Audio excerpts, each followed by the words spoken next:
Selamat pagi, jumpa lagi di Berita Padang bersama saya Afrin Meriana. Sejumlah berita aktual dan menarik akan kami sajikan untuk Anda. Berikut 3 berita utama pagi ini.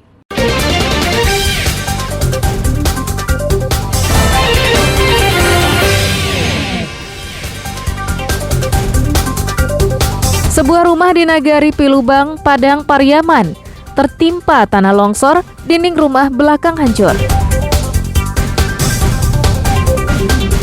Polisi gerebek pesta narkotika, 5 orang ditangkap. Anak berkebutuhan khusus kurang dapat perhatian dari pemerintah.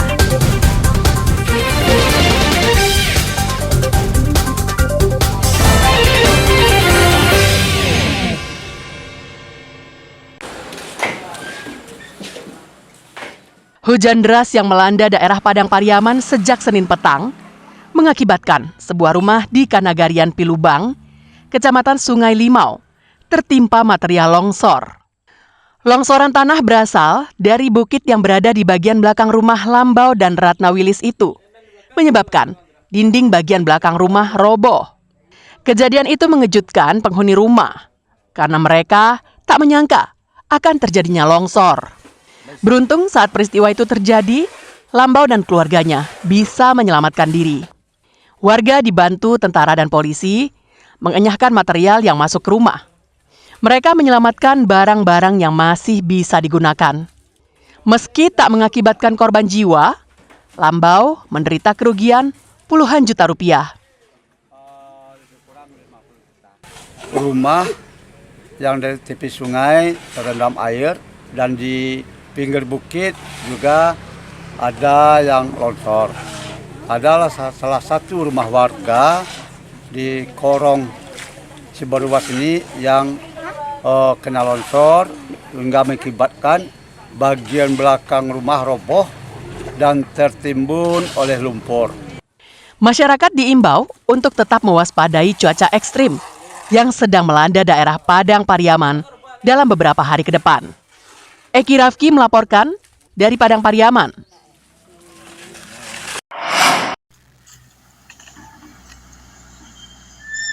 Tak ingin daerahnya selalu direndam banjir saat diguyur hujan deras, warga Nagari Kapa, Padang Harapan, Pasaman Barat, membuat aliran sungai baru sepanjang hampir 400 meter.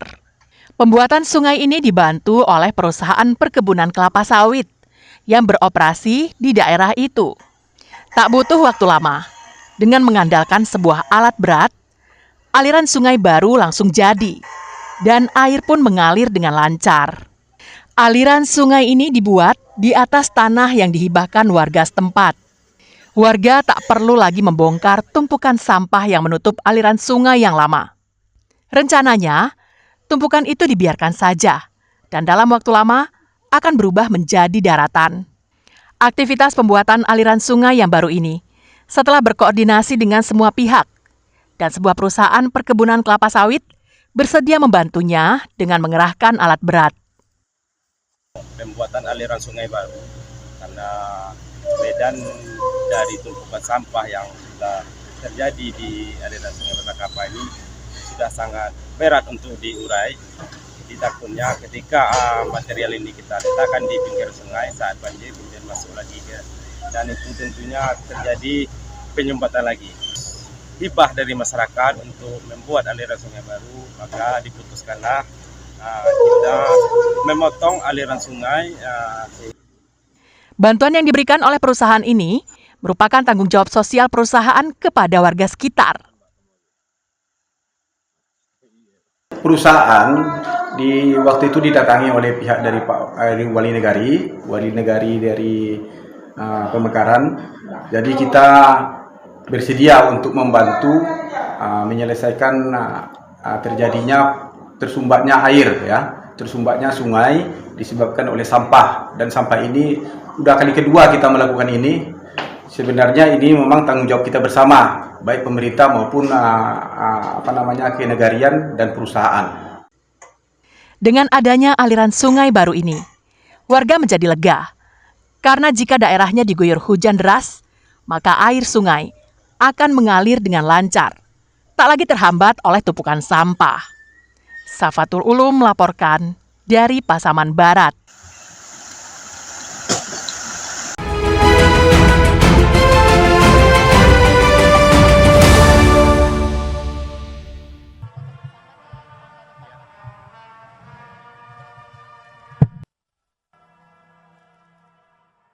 Sebanyak 2 anggota Paskibraka asal Sumbar, Raizaki Raffi Faldri, dan Maulia Permata Putri, baru saja kembali dari tugas mereka sebagai anggota pasukan pengibaran bendera pusaka di IKN pada tanggal 17 Agustus 2024. Kedua remaja ini sukses menjalankan tugasnya dalam perayaan hari ulang tahun ke-79 Republik Indonesia. Sesampainya di Bandara Internasional Minangkabau, Raizaki dan Maulia disambut dengan hangat oleh Wakil Gubernur Sumatera Barat dan pejabat Wali Kota Padang, serta kedua orang tua masing-masing. Raizaki, anak pertama dari 2 bersaudara, berhasil lolos dari seleksi ketat, mengalahkan lebih dari 500 peserta dari Padang dan perwakilan 19 kabupaten dan kota di tingkat provinsi. Kedatangan Raizaki dan Maulia juga diarak keliling kota dengan mobil jeep bak terbuka dan komunitas Vespa dari Bandara Internasional Minangkabau ke SMA Negeri 1 Padang sebagai bentuk penghargaan atas prestasi mereka. Saya membanggakan sudah menyelesaikan tugas ini. Persiapannya 3 minggu, tetap semangat terus, apapun tantangannya kita harus melewati tantangan tersebut. Sementara itu, orang tua Raizaki, Sari Lenggogeni, mengatakan dia selalu menyupport penuh kegiatan anaknya, baik di sekolah maupun kegiatan ekstrakurikuler. Yang bermuara, anaknya terpilih mewakili Paskibraka Sumbar untuk bertugas di ibu kota Nusantara. Jadi kalau saya berpesan kepada orang tua yang mungkin punya keinginan yang sama, yang paling penting adalah persiapan dari awal, dukungan kita pada anak, memberikan percaya diri kepada anak, membuka ruang mereka merasa bahwa mereka mampu, transformasi itu pasti akan berjalan. Dan beri dukungan secara positif, lihat kekurangan-kekurangan anak, karena kita melihatnya dari kekurangan dia, itu yang kita support. Dan satu hal yang saya sangat rasa, tahajudlah setiap malam, doa, karena itu jalur langit itu, Masya Allah. Sedangkan Maulia Permata Putri yang berasal dari SMA Negeri 1 Solo, selanjutnya meneruskan perjalanannya ke kota Solo untuk mendapatkan sambutan serupa. Nama Maulia sendiri sempat membuat gaduh jagat maya saat warganet menghujatnya melepaskan jilbab. Namun hujatan itu menghilang ketika upacara di IKN, Maulia tetap menggunakan hijab. Tapi posisinya sebagai pembawa baki bendera justru digantikan oleh anggota Paskibraka yang tak mengenakan hijab. Robiham melaporkan dari Padang.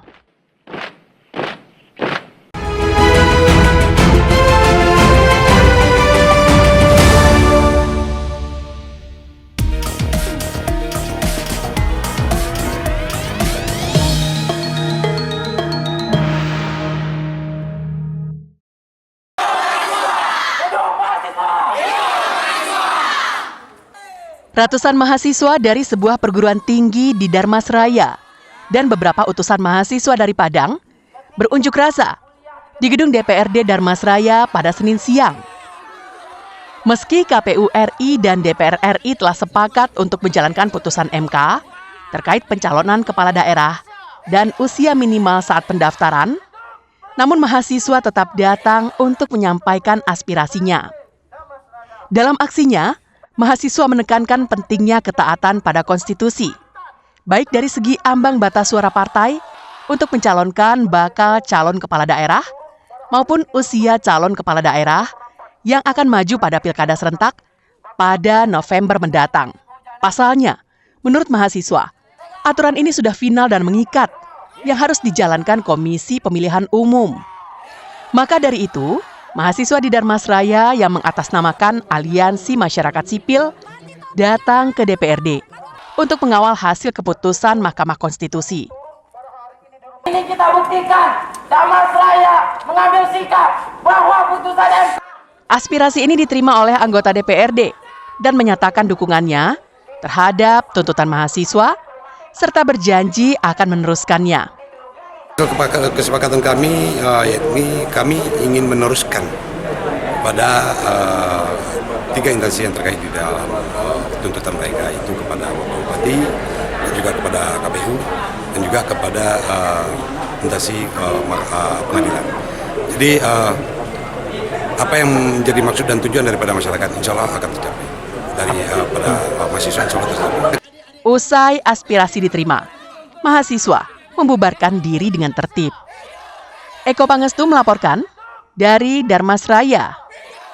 Untuk menjadi DPRD Darmasraya.